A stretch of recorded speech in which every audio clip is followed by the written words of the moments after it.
Today, we're going to be revising question formation in English. So one of the most typical structures in question formation is the object question. Why? Because we are investigating exactly that, the object. The information we need to know is the one that comes after the verb, which is the one that we don't have here.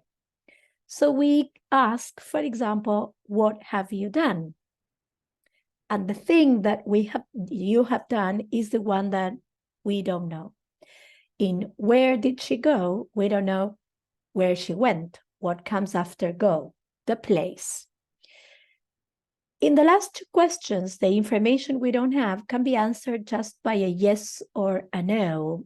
Can they swim? Yes, they can. No, they can't. Have you got a car? Yes, I have. No, I haven't. So in these type of questions, we've got to distinguish between long and short. And then we have questions followed by a preposition. This is informal, but we need to position the preposition at the end. Like, what is she talking about? Who do they live with? You probably do it more intuitively than thinking about it, but the rule is because they position the preposition at the end for balance. Now, in more formal, they can be used before the question words, such as compare the who did the teacher talk to, or to whom, here changes, who for whom did she talk? But this is more formal, okay? More formal context. The typical one is with a preposition at the end.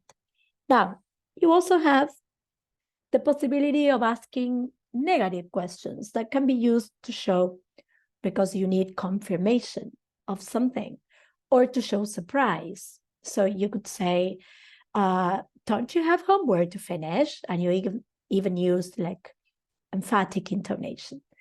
And when you show surprise or annoyance, didn't you like the meal? I think it was delicious.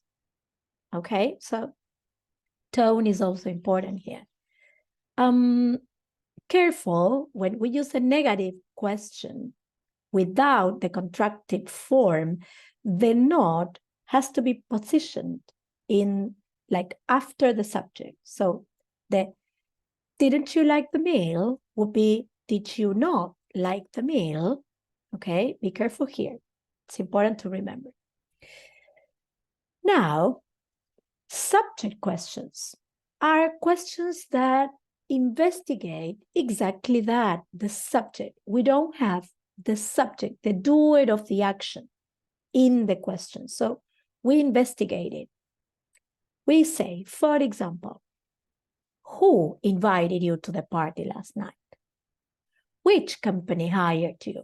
As you can see, the structure in these questions looks like a typical sentence with the verb already conjugated. You know that in object questions, as we saw at the beginning, what we do in questions is use auxiliaries and we never conjugate the verb. Okay, in these ones, it's not the same. We conjugate the verb and we don't have subject. Remember, what we have, if you see a pronoun, it's because it's object, not subject. Don't confuse. So this would be like, ¿quién te invitó a la fiesta? In Spanish. Si le damos versión de object questions, hubiera sido, ¿a quién invitaste? Who did you invite to the party last night? Pero eso cambiaría el sentido, ¿sí? Te estoy poniendo vos como sujeto para saber a quién invitaste vos. Vos sos el host de la party. En este caso, vos sos invitado. Who invited you to the party? Okay, so that's the sense of subject questions. And then we have indirect questions or questions within other questions that are called subordinate. These are the ones that begin with, could you tell me, do you know, would you mind telling me? And it's also interesting to pay attention at the order that comes after. So the real question would be the violet one, the one in violet color. Can you tell me what time it is? Look, it's typical sentence order. You don't say what time is it, because that would be direct. What time is it? It's 5 o'clock.